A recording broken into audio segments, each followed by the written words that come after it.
জায়গার অভাব, চাইল্ড ভাই এগিয়ে এসেছে, মুসলমানকে জায়গা দিয়েছে, মসজিদ করো। এটা আমাদের ইতিহাস তো নাকি? এটা তো আমাদের ঐতিহ্য। এটাকে নষ্ট করার এক প্রথম ধাপ হচ্ছে এটা, যে কোনো মুসলিম ছাড়া অফ করতে পারবে না। তবে কোন মুসলিম হবে? লাস্ট 5 বছর প্র্যাকটিসিং ইসলাম হতে থাকতে হবে, না হলে পারবে না।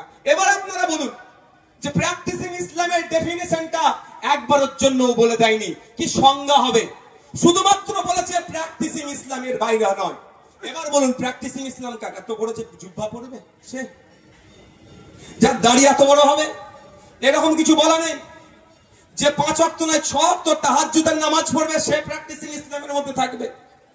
এবার বলুন কোন লোক যে অফ করতে গেল, অফ করতে যেতেই পারে তো ভাই, তাকে যদি অফিসার বলে, তুমি দেখলো মুখটা দেখে বললো কই তোর, তুমি তো নামাজ পড়োনি। ইমাম সাহেব যদি যায়, ইমাম সাহেব যদি যায়, যদি বলে ভাই তুমি তো নামাজ পড়োনি ঠিকঠাক, কেন? তোমার কপালে দাগ নাই। আচ্ছা সব নামাজির ভাই কপালে দাগ আছে, তাহলে কি করে বুঝবে নামাজ পড়েছে কি পড়েনি? যাও বাড়ি যাও, বাড়ি যাও, আগে ভালো করে নামাজ পড়ে আসো, তারপরে তুমি কি করবে?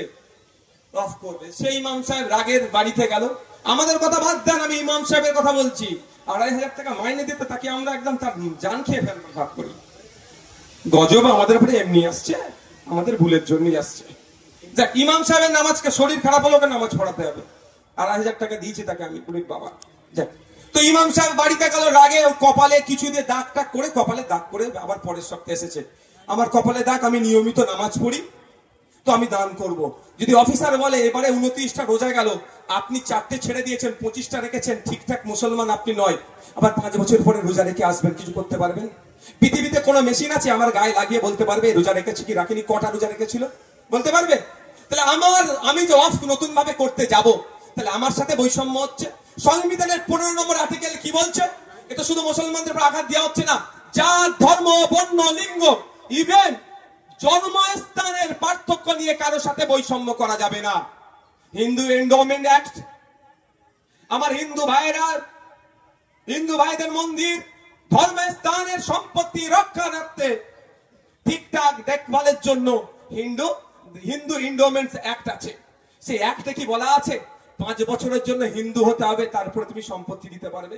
খ্রিস্টান ভাইদের গির্জার সম্পত্তি রক্ষণাবেক্ষণের জন্য আইন আছে দেশে, তো ওই আইনের মধ্যে কি বলা আছে? যে 5 বছর ধরে আপনাকে প্র্যাকটিসিং খ্রিস্টান হতে হবে, তারপরে আপনি সম্পত্তি দান করবেন। পার্সি ভাইদের সম্পত্তির, ধর্মীয় সম্পত্তি রক্ষণাবেক্ষণের জন্য আইন আছে, সেই আইনের মধ্যে কোনো জায়গায় বলা নাই।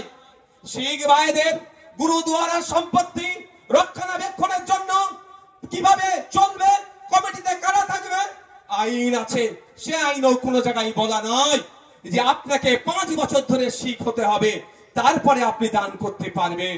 যদি কোনো ধর্মের জন্য কোনোভাবে শুধুমাত্র ইসলাম ধর্ম ছাড়া অন্য কোন ধর্মের বিষয়ে যদি এটা বলে থাকে, সংবিধানের 15 নম্বর আর্টিকেল অনুযায়ী মুসলমান ধর্মে যারা ইসলাম ধর্মের বিশ্বাসী তারা বৈষম্যের শিকার হচ্ছে। তাই আজকে আমরা এই ধর্মমঞ্চ থেকে দাঁড়িয়ে দেশের প্রধানমন্ত্রীকে বলতে চাই, আপনি হয়তো সংখ্যার জোর দেখিয়ে আপনি পার্লামেন্টের উভয় কক্ষ থেকে বিল পাস করিয়ে নিয়ে আইনে পরিণত করতে চাইলেও আমাদের দেশের সর্বোচ্চ বিচার ব্যবস্থা সুপ্রিম কোর্টে আমরা মামলা করেছি, আমরা আইনের মাধ্যমে আপনার ওই সংখ্যার ভারীকে আমরা পেনের খোঁচায় আমরা দুর্বল করব। সংবিধান দিনের শেষে জিন্দাবাদ হবে। সংবিধানের 15 নম্বর আর্টিকেলকে কোনোভাবে আমাদের বিশ্বাস, আস্থা দেশের সর্বোচ্চ বিচারালয়ের প্রতি যে 15 নম্বর আর্টিকেলকে কোনোভাবে ভায়োলেট হতে দেবে না। এখানে